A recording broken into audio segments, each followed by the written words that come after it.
Windsor Plywood in French Creek specializes in hard-to-source interior and exterior home finishing products, including flooring, doors, and moldings.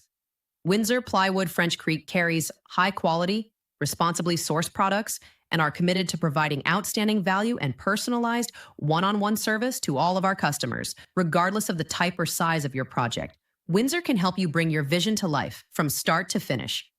Call 752-3122. You're listening to Non-Partisan Hacks, the podcast where two Parksville councillors talk local government, the good, the bad, and sometimes the ugly. I'm Sean Wood, councillor with the City of Parksville. And I'm Joel Grenz, also a Parksville City Councillor. Quick reminder before we get rolling, the opinions you hear on this podcast are our own. They don't represent Parksville Council or any other body we're part of, except, Sean, are you in a book club? I'm not in a book club, no. Okay, no, let's start that. I'm in a cassette club. Yeah, it's pretty good. You never know what's coming. Oh. And you don't know where to play them. Do you have to send them back if you don't like them to get your money back? They don't allow you to do that, no. Oh. Yeah.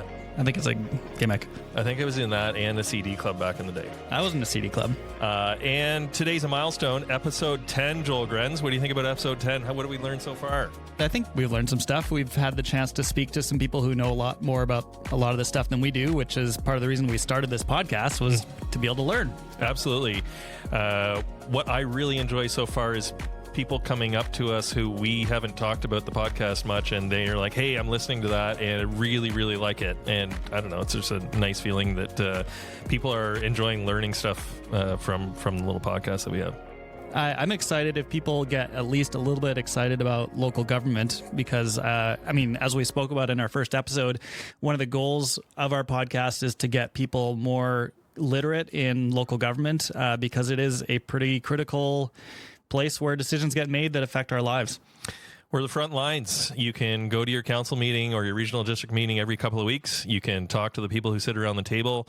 They're not removed from your community. They are in your community. And so it is the front lines of government. Very, very accessible. Speaking of accessible, we're going to talk about something that is, I think we'll solve today in this episode, right? For sure. Yeah. We'll just, the housing. Housing is our topic. Yeah. For our big 10th, we're tackling one of the hottest topics out there, housing. Was there a script for this part? Not really. We're just kind of winging it. Go ahead. I thought, you did read something. Okay. Specifically, we're breaking down market housing versus non-market housing. And we're going to share a couple Parksville examples and then talk about how Courtenay Council, in our quote take, is hitting delays trying to get a non-market project moving with BC Housing. And along the way, we'll float a big idea from Europe that might just shake things up here in BC. And Joel, it's not necessarily just from Europe because you kind of had this idea when we were chatting a couple of days ago. And so I kind of dug into it a little bit. Okay, well, let's see if our random talking... We do talk about... By the way, we talk about this stuff over coffee and beers too, not just with a microphone. It's true. Let's start with some definitions. Market housing is what you see most often. Private developers building homes, condos, rentals, priced at whatever the market will bear. Yeah, and that's actually kind of like everything we buy, really. I mean, almost everything we buy is, you go to the grocery store, you're paying market prices. But non-market housing is different because non-market housing is stuff that's not priced by the market, capitalism, but it's built or managed by government, nonprofits, could be co-ops, it could be rents are geared to income or set below what the market normal rent would be. It could be, I think maybe, I don't know if this is an official part of the category, but if you've got maybe kids that are living in your basement in their adulthood and they're getting a lower than market rent, maybe that's not market housing too. But basically, non-market housing is aimed to capture people who get left behind by the market because, as we know, housing has gotten pretty expensive. Yeah, especially out here on Vancouver Island. We live in a gorgeous part of Canada. It's one of the warmest parts of Canada. And really, the income that people have just can't keep up to the demand on the housing prices. They just keep skyrocketing, which is great if you're already in the market. But for, say, single moms or people working frontline jobs, very difficult to get into the market. And so we as a society, I think we have decided that we do want to make sure that housing, is a priority. And non-market housing really is the only way to solve that market housing issue. Yes, the government has actually been trying to tackle the challenge of housing prices from multiple angles over the last, decade or so. So different attempts have been made to come at it from both a supply side and a demand side. And this is maybe getting into jargon that's above my head. I'm not an expert in this area, but on the supply side, it's trying to reduce the demand for housing. And one of the ways that the government has done that is by putting restrictions on foreign buyers, for example. So that means that there's less demand coming in from the outside for housing in our market. And then on the demand side, it would be just building more housing. So if there's a demand, clearly there's a demand for more housing, more people are looking to buy housing, then housing is available, and that results in prices getting driven up. And so you, as a government, and it's also been successive governments in BC, it's not just the current one, but going back to the BC Liberals and Christy Clark as premier, different measures were put in, like speculation tax and foreign buyer restrictions. So there are two angles to come at it. Today, we're going to talk a bit more about the demand side, which is building the housing and putting non-market housing in place to cover for those folks that can't afford to get in on the market price. Yeah, there's one word that kind of comes up in my mind usually when we talk about market housing or housing in general, and that's the financialization of housing, where really a lot of people are in it to make money, and the difficult thing there is if you can make money with housing, well, that's going to push out people who just need housing just to live in. There's also vacancy tax. I believe the city of Vancouver has a vacancy tax. And so people can just buy stuff and sit on them. Maybe they're foreign buyers and they're just sitting on the housing and it's not being used. We definitely want to avoid a lot of those things. And that's what various governments are trying to do. Yeah, and try to make sure that housing is actually being used for people to live in and not just being used for people to speculate on and make money on. And then you've also got, for the last several years, there have been more people coming into Canada, which is also creating more demand. And that's a federal thing where the federal government controls the amount of incoming immigration. And that also creates more demand in the market. And the province and municipalities, we don't have control over that. So I think something that we hear here and there on Vancouver Island, or you see bumper stickers sometimes that say, Vancouver Island is full. Don't come here. Don't build more housing here. Don't come live here. Unfortunately, or fortunately, or whatever you think on that, we don't control it in that way. we can't shut the door behind us here on Vancouver Island. Yeah, I've even said it in Parksville Council meeting that Parksville doesn't control immigration. That's controlled in Ottawa. And so when immigration numbers are hitting significant kind of record amounts, either everyone helps to relieve that pressure, or we don't build any market housing or non-market housing, and that puts the pressure on other local governments to try to build the housing there. So I kind of look at it as everyone chip in, and then that will help, help alleviate the issue if it's kind of a team effort. Well, for sure. And I come to this often, is that the only way things get done in a community is when everyone kind of does their job on it and collaborates and works together. And so this is another thing where with housing, we do have a challenge for sure on housing, that the prices are getting out of reach for a lot of people. And so we have to tackle this together. Federal government has a role to play. The provincial government has a role to play. And of course, local government has a role to play.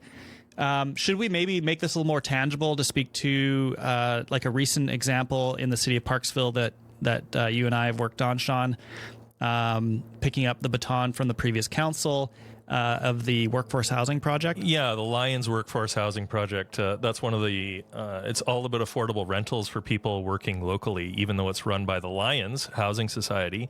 The costs look a lot like market housing: land, construction, financing. Yeah, and that's, I think maybe we'll also touch on Orca Place, which is another project in Parksville, which is a supportive housing project. So it's kind of, we've talked on the podcast before about rungs on the ladder and of of the housing ladder, and supportive housing is one of those rungs that hopefully people move from supportive housing into maybe some other form of non-market housing, and then hopefully ultimately into market housing. Yeah, so each of them are a little bit different. One thing I did want to touch on, though, is permissive tax exemptions. So obviously we as the city of Parksville, we collect property taxes from different properties. And typically when you have anything non-market, that property gets a permissive tax exemption where we do not collect the property taxes from that property, even though it's receiving services from the city of Parksville. And in that way, all of the taxpayers in Parksville are actually chipping in and paying the property taxes that would otherwise have been collected from that project, that non-market housing, if it were in fact market housing. The way non-market housing comes about is that other people from the market housing segment help support the non-market housing. And permissive tax exemptions, it's a bit of a municipal mouthful, is a way that the rest of the community helps support those in the community that need the extra support. And it's, again, like most things at the municipal level, through property taxes. So every property tax bill goes up a little bit in the community to cover for the fact that the tax bill is not being paid on certain properties. And those properties are, everything ranging from churches to, what else? Yeah, I mean, it's even the rail property, public park, recreation, athletic, youth properties, seniors housing, arts and cultural facilities, environment such as Nature Trust of BC. For housing units, we're over 350 units that are subsidized by permissive tax exemptions. In City of Parksville, you're talking? Within the City of Parksville. And the numbers are kind of like, I was looking up a couple of properties, and, seniors housing, they receive $16,000 a year of permissive tax exemptions that they don't have to pay, that the rest of taxpayers in the City of Parksville are collectively paying. And so that's something to take into account, that other taxpayers are chipping in, because we as a society have decided, of course, that we want to help out those who can't pay the market amounts. And every year, these organizations that own or lease these properties that would be normally responsible for the taxes on those properties, they apply to get a permissive tax exemption, and the council every year approves those permissive tax exemptions. And in return, it's also that these community groups or churches or organizations, they're providing a service that maybe not only does the community want, so for sure that piece is that the council says, hey, we as a community, we represent the community, we want these services that this organization does and provides, we want that in our community, so we're gonna give them a permissive tax exemption for that.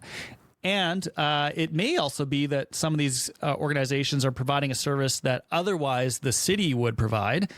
And so that's another sort of good value for the city, is to, okay, well, instead of us providing that service directly, we'll give you a permissive tax exemption, which is maybe a kind of a little bit more affordable way to provide the services that organization is providing. Yeah, and on the market side of things, the idea is that the more market housing we build, that does alleviate the pressure, because you're adding more supply to the housing.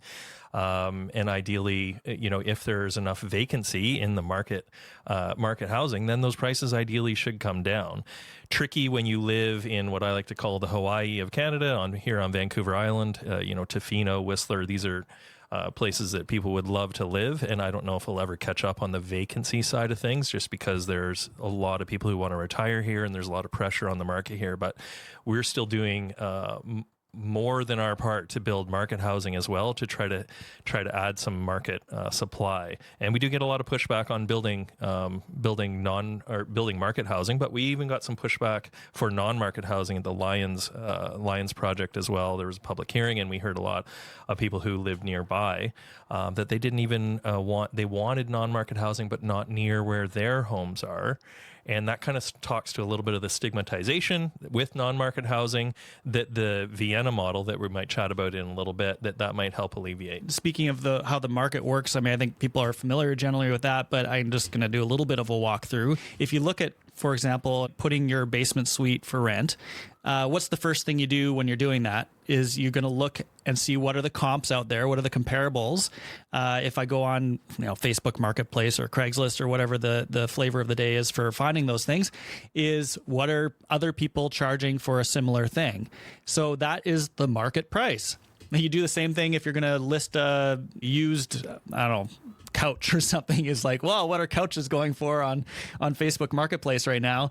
And if there are lots of couches on Facebook Marketplace, you're going to have a lot harder time selling your couch. And you're also going to have probably a reduction in the price you're going to get for that couch. And so the same thing with housing. In the city of Parksville, in our term, we're about 3/4 of the way through now or whatever. Mm-hmm. We've approved quite a bit of rental housing, and there's a delay in the numbers coming through, but I expect that we'll see an increase in the vacancy rate, which is a goal. We hopefully see that the vacancy rate is going up a little bit because it's been very, very low.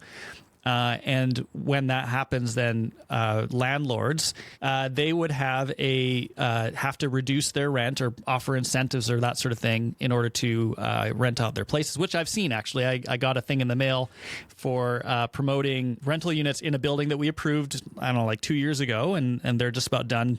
They're done and they're ready to rent out, and they're sending out ads for it, and they have incentives like rent, lease today and get a free microwave or whatever it was that they're promoting to get people to jump on to that rental opportunity, which is, to me, a good sign that the market may be getting a little bit more balanced. Yeah, that's right. And one other thing, before I let you jump in, I wanted to mention the idea of also what we're approving in the city of Parksville or any community. But our goal, speaking for myself, is to, and I don't usually use the royal we when I refer to myself, by the way, but the goal, like my goal and what I kind of ran on as well is it's not just housing per se, and for sure having more housing is affects the market if there's more housing available, but it's also the kind of housing.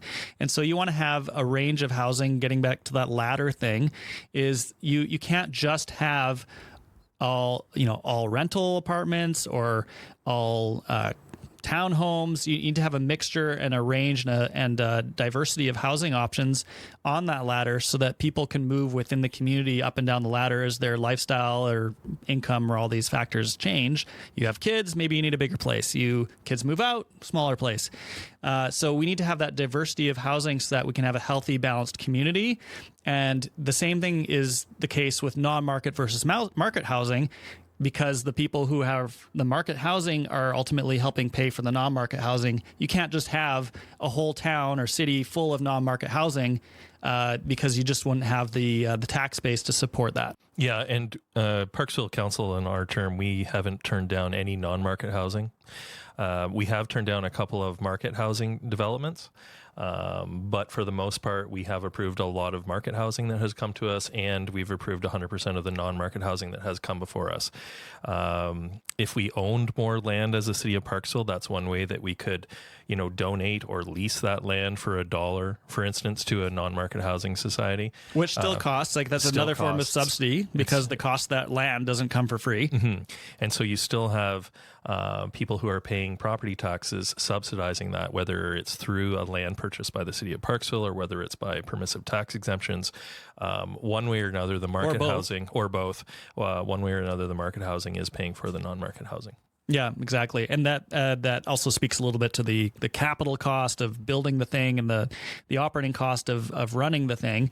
And in the city, and the other thing to add on the non-market, well, the market as well.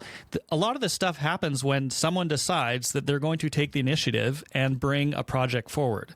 So in the case of market housing, the motivation is generally, yes, profit. I can make some money by developing land and building a product that people want to purchase, whether they're building a fast food place because they want to make money selling food fast, or they want to build a rental apartment building because they want to sell rental apartments or rent rental apartments.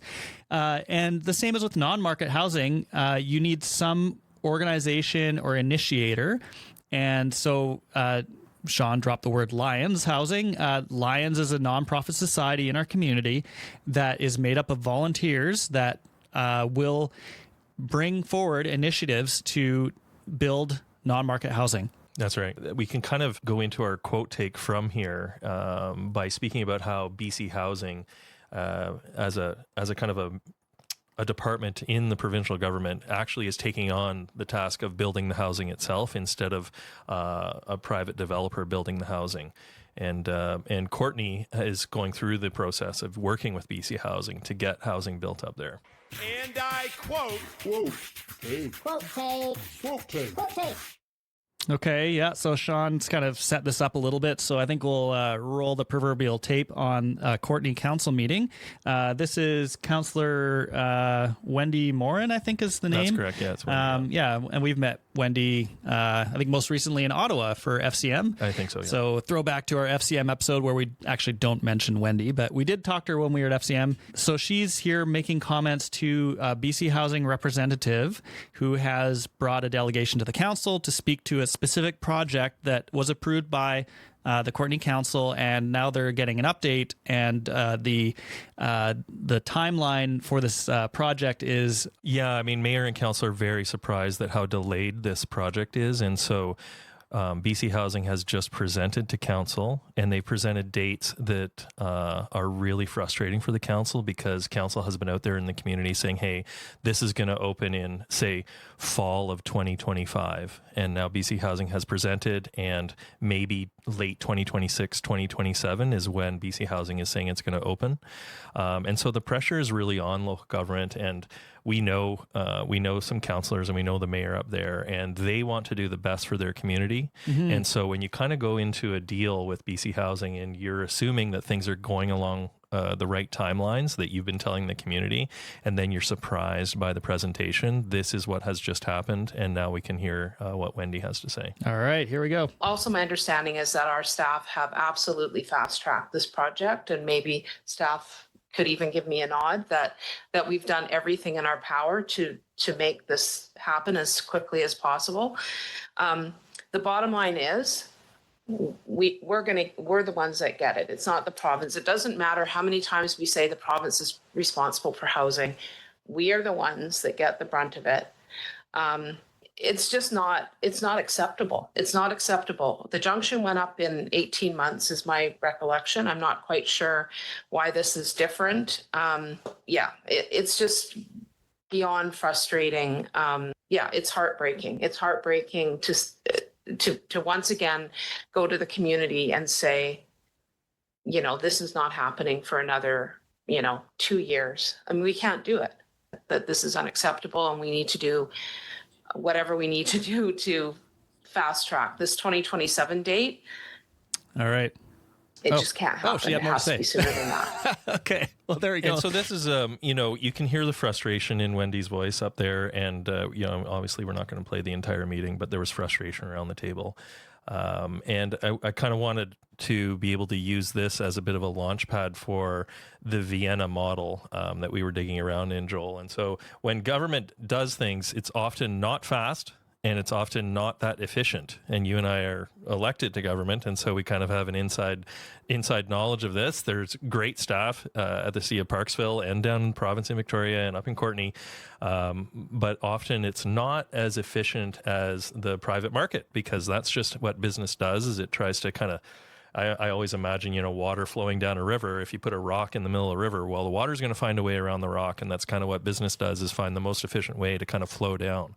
And in this case, it seems like BC Housing is not delivering what they had said on the timeline that they said they would. Yeah, and BC Housing, for those that aren't familiar, is an agency of the BC government. So its mandate is to build non-market housing. And we have worked a little bit with BC Housing in the city of Parksville, like not really directly, but they are providing, for example, subsidies for one of the non-market housing buildings that opened a couple Julys ago. And so they provide the rental subsidies for folks that are living in that.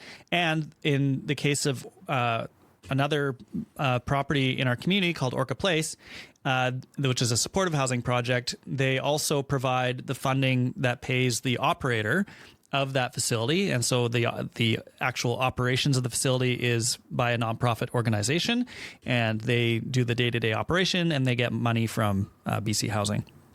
Yeah, and so as we transition, we're going to talk about the Vienna model. One of the things that probably a lot of our listeners have heard of is the projects, especially in the States. One in Chicago, Cabrini Green, kind of pops in my mind. But what you don't want to have is a building that is occupied by people who need that non-market housing, and the rest of the community kind of looks down their noses at this project or this building.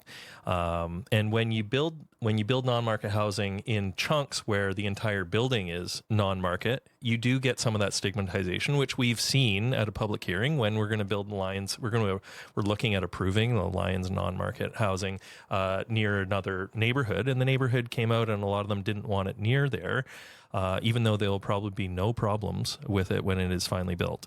And the Vienna model spreads those non-market units out within market housing. So if you have 100 units built by a developer, maybe there's X percent, 10%, let's say for easy numbers, and 10 units of those spread within that building are non-market units. Potentially, the government, rather than being always the initiator or coming in really early on a project like BC Housing does, or having a nonprofit group having to bring forward the initiative on that, speaking of the initiator, but instead of having maybe a bit of a Vienna light model where BC Housing could buy units in new developments or existing developments, really, for that matter, and buy them in theory at market rates, or maybe they can get a discount, bulk discount, to buy units, and then manage those units in cooperation with the nonprofit and the person who's actually living there.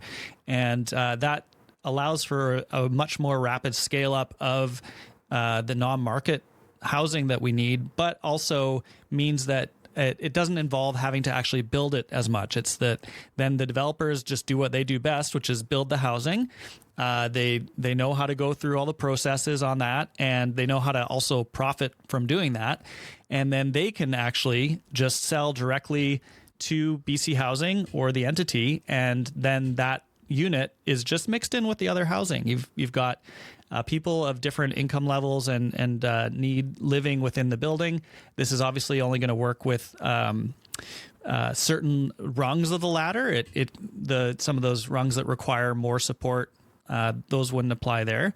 Like Orca has much more kind of restrictions around access to the housing and that sort of thing. So this would have to be one of the sort of rungs where you're much more independent. You just have difficulty paying for the housing. It's less supportive housing and more just non-market. Yeah. I think there's a lot to be said there because it allows everyone to do what they do best. And so if developers are good at building, most of the people who are listening probably live in market housing that was built by either, if you live in single family detached, a developer built your home. If you live in an apartment building, a developer built the apartment building. And so most of us, since we live in that market housing, we see that those businesses are good at building those housing units. That's what they're good at. So we'll let those people do what they're good at. Government is good at subsidizing, using taxes to subsidize things. Let the government do that with some of those units instead of the government pretending that it's good at building housing. We just heard the quote for frustration from the city of Courtenay, where government isn't maybe doing it as efficiently as what the private market. Yeah, we wonder why. I mean, there's the general philosophical thing about, government is not good at doing this, or that government's inefficient, and you hear that all the time in political conversation. I'm definitely a believer in the government's ability to do good. Like it is our vehicle for that. But there are different ways to do that good, and obviously this is a thing that's debated back and forth. Whether you should have the government doing the more day-to-day stuff or just kind of funding for profit seeking companies to do the stuff. But in this case, you have the challenge that I've seen is with housing that's built by government, a bunch of other priorities end up kind of creeping into the project that wouldn't be there for a market-based project. For example, we have three blocks of apartment buildings in Parksville that were built in the term before we were in. And those, if you look at them, they look identical to the ones that are in several other places on Vancouver Island. And a friend of mine works in the industry and I think they did some work on that particular unit. And apparently they use the exact same everything. So doorknobs, light fixtures, everything is the identical in every building they build across Vancouver Island, maybe the province, because it's way more cost effective to do that. And from a management perspective, because these are rental buildings, if something goes out, if the doorknob breaks or light fixture breaks, they can very easily be like, here you go, here's the new one, we'll get it fixed up really quick and efficient. Whereas with the BC housing projects, the engineering on those is done specific and uniquely to that project. One-offs. Yeah, it's a one-off design, and the requirements around that are very unique and specific, and they're trying to address a bunch of different goals other than just to build the most efficient, quick, and get to market, get housing, get people living in these houses as quickly as possible. Yeah, one of the things that I'd love to read is kind of BC Housing's how much it costs per unit when they're done building it, because the lower that cost, then the better it is for the taxpayer, and probably the quicker it is to get to market. But the higher those costs per unit, when you compare it to a developer who builds just market housing, you're actually building expensive housing for non-market use. Whereas if you can keep those costs as low as possible, then you're getting that unit hopefully to market faster, but it's also more cost effective for the taxpayer. And you're not building expensive housing, you're building non-market housing to get people with a roof over their head right away. One thing that on all this discussion that I do want to add is that we're learning a lot. This is a very complex issue. I think as a society we're learning for sure, but Sean and I'll speak for you, maybe the royal we. We're definitely learning a lot going into this, and as I mentioned, I went into local government and just politics in general with a definite belief that government is a tool for good and can be used. I mean, you hear a lot of rhetoric, especially maybe out of the U.S. about government is the problem and government's in the way, and that I don't believe, but I do believe that that sometimes other priorities start to. And when in government, other priorities start to cloud what the real priority is. So if the real priority is to build housing quickly, affordably, get people into homes so that they can not be in a precarious situation with their housing, which is an urgent need, we need to treat it as that and not layer on a bunch of other priorities that will get in the way of that. And so at the council level, we do our best to try to smooth things over in order to make it more efficient and affordable. For example, our staff fast tracks things that are non-market housing. This actually came up in our last meeting. One of the councillors asked, why aren't we doing this particular process and this consultation for this non-market housing? Staff response, well, because we actually have a bylaw that was established that we all agreed on, that we would make every step of the process for non-market housing more efficient, more quick, and less red tape. And that's what we've decided, I think, as a society that we want to do and that we need to do. So we do hit the challenge, though, where these other priorities creep in and make getting that housing out the door a little more challenging. Yeah, so Joel, I think we covered market versus non-market in a nutshell. Market gets built when the math works, and non-market gets built when government or non-profits step in. And maybe we need to get a bit more creative, whether that's Vienna style or something made in BC. On the creative side, let's ask the listener, right? If you have thoughts on this and want to come on the show and talk about it, we're using this as an opportunity to learn. And this is a super, super challenging issue for sure. But it's also very critically important that people have housing.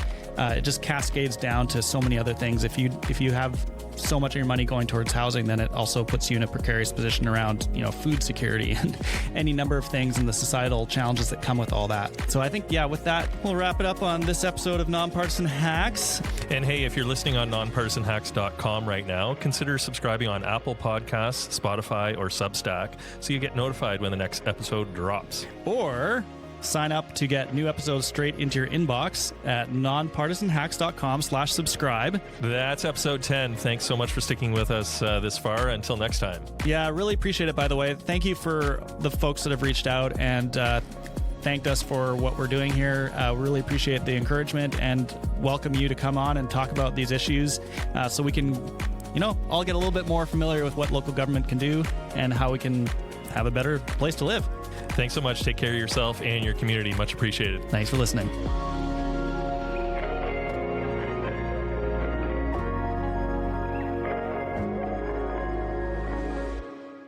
Windsor Plywood in French Creek specializes in hard-to-source interior and exterior home finishing products, including flooring, doors, and moldings. Windsor Plywood French Creek carries high-quality, responsibly sourced products and are committed to providing outstanding value and personalized one-on-one service to all of our customers: homeowners, do-it-yourselfers, renovators, builders, designers, craftsmen, and contractors. Regardless of the type or size of your project, Windsor can help you bring your vision to life from start to finish.